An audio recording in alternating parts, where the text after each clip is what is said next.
Баршаңызға қайырлы күн достар. Бүгін біз тағы да баклажкадан жасалатын гүлдің түрін жасап үйренетін боламыз. Ол үшін ең алдымен менің каналыма лайк басып, тіркеліп, қоңырау белгісін басып қоюды ұмытпаңыздар.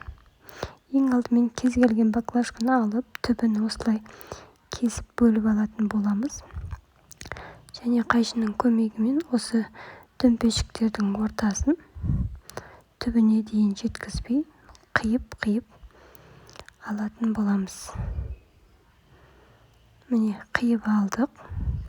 Енді осыны қиылған жерде бір-біріне қарама-қарсы бүктеп үшбұрыш шығаратын боламыз.